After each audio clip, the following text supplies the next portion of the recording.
எல்லோரும் நன்றாக இருப்பீர்கள். இப்பொழுது 2026 ஆனி மாதம் எப்படிப்பட்ட பலன்களை கொடுக்க போகிறது அப்படிங்கிறத எப்போது பார்த்தலாம். மேஷம் முதல் மீனம் வரையிலான 12 ராசிக்காரர்களுக்கு தனித்தனியாக என்னென்ன பலன்கள் நடக்கிறதுன்றது இப்போது பார்க்கறதுக்கு முன்னாடி, இந்த 2026 ஆனி மாதத்தில் முக்கியமான கிரக பயிற்சிகள் ஏதாவது இருக்கா, கிரக நிலைகள் எப்படி இருக்குது, அது 12 ராசிக்காரர்களுக்கு அவசியமான ஒன்று. ஐயா, சூரியன் மிதுனத்திற்கு வந்து விடுவார். மாதத்தின் ஆரம்பத்திலிருந்து மாதத்தின் இறுதி நாள் வரைக்குமே சூரியன் மிதுனத்தில் இருப்பது தான் இந்த ஆனி மாதம்னு சொல்கிறோம். அப்போ மிதுன வீட்டிற்கு அவர் மாறக்கூடிய அமைப்பு, புதனுடைய வீட்டிற்கு மாறக்கூடிய அமைப்பு, மிகப்பெரிய கோச்சார ரீதியாக எல்லாவற்றையும் பாதிக்கக்கூடிய சனி நல்ல மீனத்திலே இருக்கிறார். இருக்கிற இடத்துலையே இந்த மாதம் முழுக்க இருக்கிறார். அவர் எந்த விதமான மாற்றத்தை அடையிறதில்லை. இதில் ஒரு பெரிய விஷயம் என்னென்னா, உச்ச குரு சனியை பார்ப்பது என்பது சனியால் இதுவரை தொல்லைகளை அனுபவித்து கொண்டிருந்த எல்லாருக்குமே அப்படி ஒன்றும் பெரிய கஷ்ட நஷ்டங்கள் இருக்காதுன்றதை காட்டுது.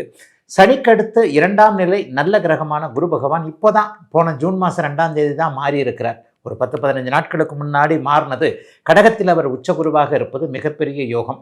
செவ்வாய் 2 இடங்கள்லேயே மாறி இருப்பார். செவ்வாய் பயிற்சி இந்த மாதம் நடக்குது. முதல்ல மேஷத்தில் ஆட்சியாக இருக்கக்கூடிய மேஷராசிக்காரர்கள் செவ்வாயை யோகா அமைப்பாக கொண்டவர்கள் எல்லாருக்குமே நல்ல பலன்களை கொடுக்கக்கூடிய நிலையிலிருந்து இந்த ஆனி மாதத்தில் ரிஷப வீட்டிற்கு அவர் மாறுவதும், வக்கர நிலையில் இருக்கக்கூடிய புதன் கடகத்திற்கும் மிதுனத்திற்கும் மாறி மாறி வருவதும், சிம்மத்திற்கு சுக்கிரன் மாறி போகிறதுமான ஒரு கிரக நிலைமையில் தாங்க இப்போ இருக்குது. ராகு யாரையும் பீடிக்கலை. பொதுவாகவே ராகு கேதுக்கள் யாரையாவது ஒருத்தரை பீடிச்சாங்கன்னா, அதாவது ராகு கேதுக்களோடு யாராவது ஒருத்தர் இணைஞ்சிருந்தாங்கன்னா, அந்த கிரகத்துடைய ஒரு தன்மைகள் நன்மைகள் அந்த ராசிக்காரர்களுக்கு அது ஒரு யோகமான இருந்தால் அது கிடைக்காம போயிடும். அந்த மாதிரியான அமைப்புகள் எதுவுமே இந்த ஆனி மாதத்தில் கண்டிப்பாக கிடையாது. ஆக ஆனி மாதத்தில் பரவலான நிலையில் சனியிலிருந்து சுக்கிரன் வரைக்கும், மீனத்திலிருந்து சிம்மம் வரைக்கும் பரவலான நிலைமைகளில் இப்போது இருக்கிறது ஒரு பெரிய யோகமான ஒரு அமைப்புங்க. கஷ்டப்பட்டு கொண்டிருக்க அஷ்டம சனியிலையும் ஜன்ம சனியிலையும் மீனராசிக்காரங்களும் சிம்ம ராசிக்காரங்களும் இப்போ நல்லா இல்லைங்க. குறிப்பாக மீனராசியை சேர்ந்த இளைய பருவத்தினருக்கு கடுமையான ஒரு சாதகமற்ற பலன்கள் நடந்துக்கிட்டு இருக்கு. அதே மாதிரி சிம்ம ராசியில் பூரம் நட்சத்திரத்தில் பிறந்தவர்களுக்கு போன மாதத்திலிருந்து டைம் நல்லா இல்லை. அதுக்கு முன்னாடி மக நட்சத்திரத்தில் பிறந்தவர்களுக்கு பெரிய ஒரு மாதிரியான இக்கட்டுன்னா என்னங்க, அவரவருடைய பிறந்த ஜாதக அமைப்பிற்கு ஏற்றார் போல் முன்னால் போனால் கடிக்குது, பின்னால் போனால் உதைக்குதுன்ற ஒரு நிலைமைகள் கண்டிப்பாக இருந்து வந்தன. அந்த நிலைமைகள் எல்லாம் இப்போது ஆனி மாதத்தில் ஓரளவிற்கு சனியை உச்சகுரு பார்க்கிற காரணத்தினால ஒரு கட்டுக்குள் இருக்கக்கூடிய அமைப்புகள் தாங்க நிச்சயமாக இருக்கிறது.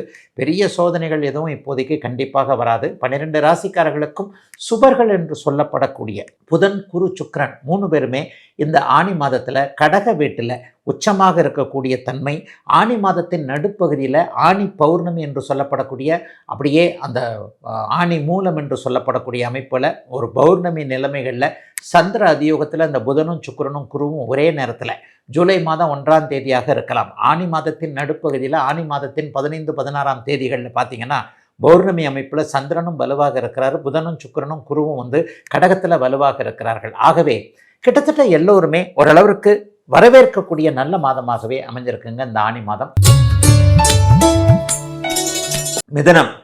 மிதன ராசிக்காரர்களுக்கு ஒப்பற்ற மாதமாக இந்த மாதம் அமையும். மாதத்தின் ஆரம்பத்திலே ஒரு 10-15 நாள் சூப்பராகவே இருக்கும். ஏன்னா 11ஆம் அதிபதி 11ஆம் வீட்டிலேயே இருக்கிறார். 10ஆம் இடத்திற்கும் 2ஆம் இடத்திற்கும் குருவின் தொடர்பு கிடைக்கிது.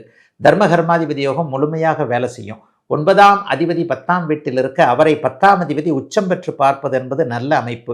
கடந்த 5 அல்லது 6 வருடங்களாக கொரோனா ஆரம்பித்த காலத்திலிருந்து நிறைய பேர் மிதுன ராசிக்காரர்கள் நல்லா இல்லை. அந்த காலகட்டங்களில் உங்களுக்கு அட்டமத்து சனி நடந்தது. இந்த அட்டமத்து சனி காலகட்டங்களில், கொரோனா காலகட்டங்களில் கடுமையாக தொழில், வேலை, வியாபாரம், உடல்நிலை, கடன் தொல்லை போன்றவைகளால் பாதிக்கப்பட்டவர்களுக்கு இந்த மாதத்திலிருந்தே அப்படியே படிப்படியான முன்னேற்றம் வருங்க. பண வருமானம் வரக்கூடிய அமைப்புகள், சூழல்கள் நல்லா வந்திருக்கு.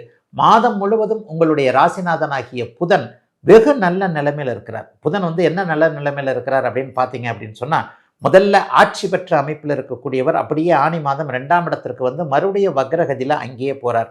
ராசிநாதன் 1, 2ஆம் இடங்களோடு தொடர்பு கொண்டிருக்கும் போது பணம் வரக்கூடிய சூழல்கள் கண்டிப்பாக உண்டு. ஏதாவது ஒரு வகையில் கடன் தொல்லைகளை தீர்க்கக்கூடிய அளவிற்கு லம்சமாக அவரவருடைய பிறந்த ஜாதக வலுவிற்கு ஏற்றார் போல எது நடந்தாலும் நம்ம ஜாதகத்தின் அடிப்படையில் நம்முடைய உயரம் தீர்மானிக்கப்படுகிறது. 1000 சம்பாதிப்பவரா, லட்சம் சம்பாதிப்பவரா, கோடி சம்பாதிப்பவரா என்பது நம்முடைய பிறந்த ஜாதகத்தின் அடிப்படையிலானது.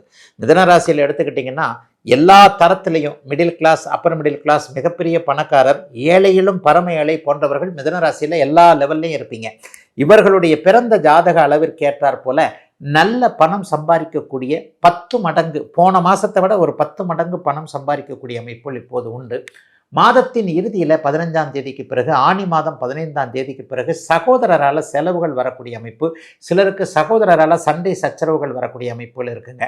அண்ணன், அக்கால், தம்பி, தங்கை போன்ற விஷயங்களில் ஏதாவது அவர்களுக்காக செலவு செய்ய வேண்டிய அமைப்புகள் கண்டிப்பாக வரும். ஏன்னா 12ஆம் இடத்துல செவ்வாய் வந்துடுறாரு.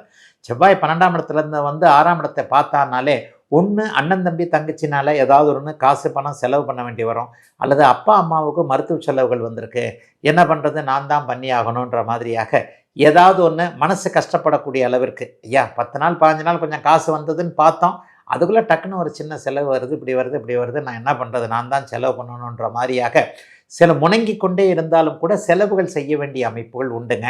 பேசி பிழைப்பவர்கள் என்று சொல்லப்படக்கூடிய அந்த ஆசிரிய பணி, புனிதமான வழக்கறிஞர் துறைகளில் இருக்கக்கூடியவர்களுக்கு மிகப்பெரிய நல்ல முன்னேற்றம் இந்த மாதத்திலிருந்து ஆரம்பிக்கும். மார்க்கெட்டிங் துறையில் இருக்கிறவங்க பெரிய அளவில் நல்லா இருப்பீங்க. ஓடிக்கொண்டே இருக்கக்கூடிய தொழில்களை செய்பவர்கள் நல்ல முன்னேற்றத்தை அடையக்கூடிய மிதுன ராசிக்கு மாற்றங்கள் நிறைந்த மாதமாக அமைஞ்சிருக்குங்க இந்த ஆனி மாதம் 2026ஆம் வருடம். ஏதாவது ஒரு வகையில் கடன் தொல்லைகளை தீர்க்கக்கூடிய அளவிற்கு லம்சமாக அவரவருடைய பிறந்த ஜாதக வலுவிற்கு ஏற்றாற் போல எது நடந்தாலும் நம்ம ஜாதகத்தின் அடிப்படையில் நம்முடைய உயரம் தீர்மானிக்கப்படுகிறது. 1000 சம்பாதிப்பவரா, லட்சம் சம்பாதிப்பவரா, கோடி சம்பாதிப்பவரா என்பது நம்முடைய பிறந்த ஜாதகத்தின் அடிப்படையிலானது. மிதுன ராசியில் எடுத்துக்கிட்டிங்கன்னா எல்லா தரத்திலையும் middle class, upper middle class, மிகப்பெரிய பணக்காரர், ஏழையிலும் பரம ஏழை போன்றவர்கள் மிதுன ராசியில் எல்லா லெவல்லையும் இருப்பீங்க. இவர்களுடைய பிறந்த ஜாதக அளவிற்கு ஏற்றாற் போல நல்ல பணம் சம்பாதிக்கக்கூடிய 10 மடங்கு, போன மாதத்தை விட ஒரு 10 மடங்கு பணம் சம்பாதிக்கக்கூடிய அமைப்புகள் இப்போது உண்டு.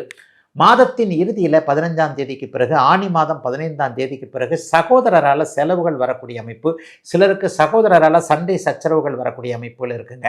அண்ணன், அக்கால், தம்பி, தங்கை போன்ற விஷயங்களில் ஏதாவது அவர்களுக்காக செலவு செய்ய வேண்டிய அமைப்புகள் கண்டிப்பாக வரும். ஏன்னா 12ஆம் இடத்துல செவ்வாய் வந்துடுறாரு. செவ்வாய் 12ஆம் இடத்துலேருந்து வந்து 6ஆம் இடத்தை பார்த்தானாலே ஒன்று அண்ணன் தம்பி தங்கச்சினால ஏதாவது ஒன்று காசு பணம் செலவு பண்ண வேண்டி வரும், அல்லது அப்பா அம்மாவுக்கு மருத்துவ செலவுகள் வந்திருக்கு, என்ன பண்ணுறது நான் தான் பண்ணி ஆகணுன்ற மாதிரியாக ஏதாவது ஒன்று மனசு கஷ்டப்படக்கூடிய அளவிற்கு, ஐயா 10 நாள் 15 நாள் கொஞ்சம் காசு வந்ததுன்னு பார்த்தோம், அதுக்குள்ளே டக்குன்னு ஒரு சின்ன செலவு வருது, இப்படி வருது இப்படி வருது, நான் என்ன பண்ணுறது நான் தான் செலவு பண்ணணுன்ற மாதிரியாக சில முணங்கி கொண்டே இருந்தாலும் கூட செலவுகள் செய்ய வேண்டிய அமைப்புகள் உண்டுங்க. பேசி பிழைப்பவர்கள் என்று சொல்லப்படக்கூடிய அந்த ஆசிரிய பணி, புனிதமான வழக்கறிஞர் துறைகளில் இருக்கக்கூடியவர்களுக்கு மிகப்பெரிய நல்ல முன்னேற்றம் இந்த மாதத்திலிருந்து ஆரம்பிக்கும். மார்க்கெட்டிங் துறையில் இருக்கிறவங்க பெரிய அளவில் நல்லா இருப்பீங்க. ஓடிக்கொண்டே இருக்கக்கூடிய தொழில்களை செய்பவர்கள் நல்ல முன்னேற்றத்தை அடையக்கூடிய மிதுன ராசிக்கு மாற்றங்கள் நிறைந்த மாதமாக அமைஞ்சிருக்குங்க இந்த ஆனி மாதம் 2026ஆம் வருடம்.